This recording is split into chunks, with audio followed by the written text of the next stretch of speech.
I feel like you read this case to any normal person with common sense and they would be like, yeah, that makes no sense, because it doesn't. 21-year-old Lauren Agee lived in Tennessee with her mother, stepfather, and 3 siblings. While describing Lauren, her mother has said she was full of sugar with a little bit of spice. Lauren was such a friendly girl. She knew no strangers. Everyone she met became her friend. She absolutely adored her friends, her boyfriend, and she had such a bright future ahead of her. In the summer of 2015, Lauren's friend Hannah invited her to go to Wakefest. Wakefest is a big event that takes place every year in Tennessee on Center Hill Lake. It is designed to promote the sport of wakeboarding, but at night it kind of turns into a big party scene. A bunch of people go with their friends for the weekend. They either stay in cabins or houseboats around the local marina. It sounds pretty fun, to be fair. So that weekend, in July 25th of 2015, Lauren, her friend Hannah, Hannah's boyfriend Aaron, and his friend Chris went to Wakefest. And Lauren told her mom that they were planning on staying in a cabin by the water. The weekend started off on a good note. Lauren and Hannah were seen by other people having a lot of fun together. They were posting pictures on social media, talking about how excited they were for the weekend. The weather was good, the people were good, the energy was high. The 25th of July was a Saturday. That night, the 4 of them hung out pretty late until around 2 in the morning, and then they were ready to call it a night. Before that moment, Lauren had been under the impression that they really were going to be staying at a cabin, because that's what Hannah told her. But when it came time to actually go to bed, Hannah said, change of plans, we're actually not staying in a cabin, we're going to be camping outside and sleeping outside. The place where they wanted to camp was located across the lake's marina. It looks like a hill, honestly, and even though it was incredibly dangerous, people were known to previously camp there, but it was dangerous. There's a 35-foot drop to the lake on one side and a 90-foot drop to the lake on the other side. Lauren was not thrilled about the idea of sleeping there at all. She took a walk to try and see if she could find somebody else that she knew that maybe would let her stay with them. She ran into one of her friends from high school and asked if she could stay with them, but her friend let her know that they did not have any more room. So Lauren didn't really have another option but to go back to the campsite with Hannah, her boyfriend, and Chris. Hannah and her boyfriend were going to be staying together in a tent. Lauren and Chris were supposed to sleep on a hammock that was tied to 2 trees dangling over the water over that 90-foot drop, which sounds so scary. You could not pay me enough money to sleep there. Lauren did not want to sleep in the hammock. She did not want to sleep next to Chris. She wasn't comfortable with any of it, but she did it anyway. The next morning, when they all woke up, Lauren was gone. She just wasn't there. And allegedly, Hannah and the 2 boys just assumed that she woke up early and headed down to the festival by herself. But the entire morning went by, and most of the afternoon as well, with no sighting of Lauren. And this is a big event. A lot of people attend Wakefest, including other friends of Lauren's, and throughout the day, Hannah, her boyfriend, and Chris would walk around, and if they ran into someone else that knew Lauren, they would ask if they've seen her around, but other than that, they really made no effort, did not go out of their way to look for her whatsoever. Around 4:30 p.m. that afternoon, a father and a son went fishing when they found a deceased human body floating in the water. It was 21-year-old Lauren Agee. They called the police, who arrived at the scene, and on their way out to go see the body and assess the situation, they ran into Aaron, Hannah's boyfriend. Aaron was in a canoe paddling out in the same direction that officers were headed, and he was stopped and told to turn around, but Aaron responded by saying, quote, "That could be one of my friends over there," end quote. Even though the body was not visible from where they were at, officers themselves had not set eyes on the body yet. The body had not been identified as Lauren, and nobody else had been notified that there was a body found in the water at all. Yet Aaron seemed to be concerned that his friend's lifeless body was floating in the water, even though he had no reason to, and also had not shown concern about Lauren's whereabouts at all before that moment. A little bit strange, if you ask me. Lauren's body was taken for an autopsy, and she had marks on her back and her shoulders that, to me, almost looked like she could have been dragged. Her body could have been dragged. She had what looked to be a bite-shaped mark on her chest, a mark around her neck that looked like someone could have crushed her throat, and the clothes that she was wearing were not hers. Police spoke to Hannah, Aaron, and Chris, whose story was that they were all together the night before partying. They went to sleep, Hannah and Aaron in the tent, and Chris and Lauren in the hammock. When they woke up, Lauren was gone. That's it. That was their story. Their reasoning for not reporting Lauren missing or not telling anyone that she was missing at all was that they just assumed that she went to go meet up with one of her friends. However, important to note that all of Lauren's personal belongings, including her flip-flops, wallet, and her cell phone, were still at the campsite. Even with all that information, the sheriff's office ruled that there was no foul play. They stated they believed that Lauren fell off the edge of the cliff and either passed away from the fall or drowned. Her death was ruled an accident, and the medical examiner determined that Lauren, quote, fell from a cliff, landed on rocks, and rolled into the lake, end quote. The official report said that Lauren passed away of blunt force trauma from falling off a steep cliff into the lake and possibly drowned, and literally left it at that. They closed the case. Prior to Lauren's mom hearing the news, she was already concerned for her daughter, first of all, because she didn't think that Hannah was the best of friends to Lauren, and she was worried about her going to Wakefest from the start, but that day she had texted and called Lauren and had not heard back. And when she heard the news and her family was informed, they were devastated. Of course they were. But later on, when they learned that it was ruled an accident and the case was closed, they were furious. They did not agree with the claim claimed that her death was an accident. First of all, Lauren's mom couldn't understand why Hannah, who was Lauren's friend, Aaron and Chris, did not report her missing. They just went about their day and the remaining of their trip as usual. Lauren's mom was getting weird feelings from them because of their weird behavior. The 27th of July, after Lauren's passing, Chris made an Instagram post and showed Hannah and Aaron on a boat. The caption to that post was, quote, "Best weekend ever." The caption was later changed to, quote, "Wakefest 2015 went pretty good this year. Met some new friends. That made it awesome," end quote.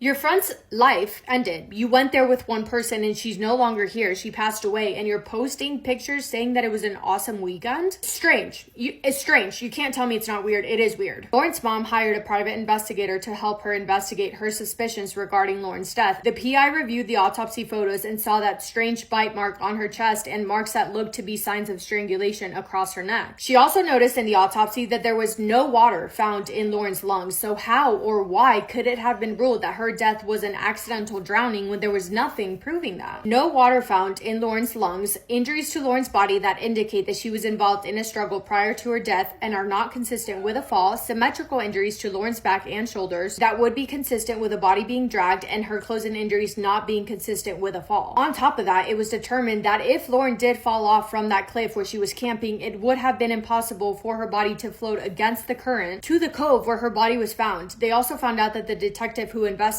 Lauren's death had never worked a homicide case and had no training in homicide investigation. And the investigation was just not done properly at all. Even though Lauren had what looked to be a literal bite mark on her chest, there was no testing at all for SA, no DNA taken from underneath Lauren's nails or anywhere on her body. The detective never spoke or interviewed the person who made the 911 call when they found the body. They didn't interview the residents of houseboats that were near where Lauren's body was found, nor did they look for evidence on the rocks or in the water. I mean, like, at that point, what did they do? That would be much of a shorter answer than answering what they failed to do. The private investigator believed, and Lauren's family agreed, that Lauren was already no longer alive when her body was placed in that water. They believed that there was some sort of fight or struggle, that Lauren was fighting back, and as a result of that, she fell back and hit her head, causing that blunt force trauma to her head. They believed that she passed away on land and somebody freaked out, didn't know what to do, and put her body in the water to try and cover it up. They filed a wrongful death suit against Hannah, Aaron, and Chris, alleging they either intentionally, recklessly, or negligently caused Lauren's death. But a judge dismissed the wrongful death suit on the basis that there was insufficient evidence. However, the Tennessee Court of Appeals overturned that decision, so I think that means that her family has the right to pursue a wrongful death lawsuit against Hannah, Aaron, and Chris again if they wanted to. Neither Hannah, Aaron, or Chris attended Lauren's funeral, and they have always denied involvement in Lauren's death and were never charged with anything. I mean,